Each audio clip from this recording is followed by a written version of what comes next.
For this year's annual Women Shaping the Future issue, we asked 12 of today's top musical acts to talk about the women who have inspired them most in their lives and careers. The three sisters who make up Haim, Este, 35, Danielle, 33, and Alana, 29, grew up on Joni Mitchell's music, listening to her songs from the time they were kids in California's San Fernando. Mitchell has gone on to serve as a key inspiration for their own music, as heard most clearly on their 2020 homage Man from the magazine, and their fearless approach to creativity. Danielle Haim Miles of Isles was the Joni Mitchell album that started our love affair, and it's the one that I always go. It's her live album from 1974. There's a little bit of everything, songs from all her albums up until then, and she's playing them with the Express, which was this amazing jazz band, backing her.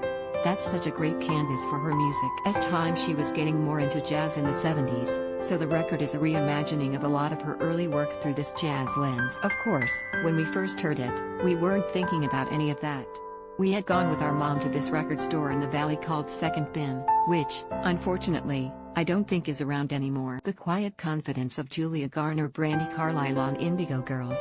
They've never asked for credit, but they deserve it. Lady Gaga's Born This Way, much better than Express Yourself. Paul McCartney's 40 Greatest Solo Songs. Alana Haim I Was Around 6. That was pretty much the only CD that was in our mom's car. I don't think she knew how to change the CD, so every time she turned on the car, that's what. And because I was so young, and because my mom knew all the songs and would sing every word, I thought my mom was Joni Mitchell at one point. She knew every single run and every single melody on that record.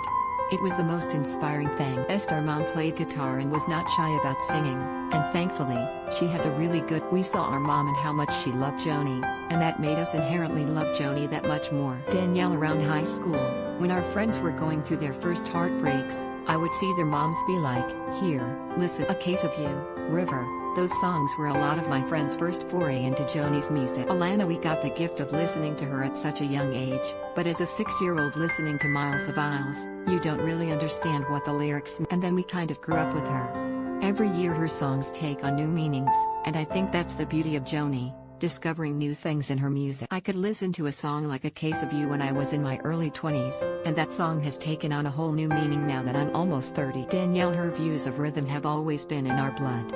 I remember seeing an interview where she said she was trying to step away from trying to cram a bunch of words into a phrase, but that's something about her songwriting that I love, because it's so percussive and rich. Alana I re-listened to Miles of Isles just to get back into the zone recently, and that version of Carrie brought me to a different. The actual studio recording is incredible, but the version on Miles of Isles is even more so. Danielle, my favorite album of hers might be Hajira.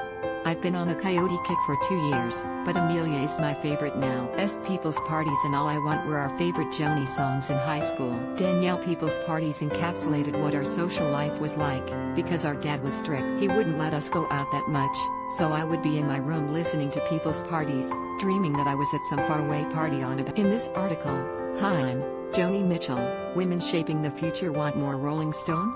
Sign up for our newsletter.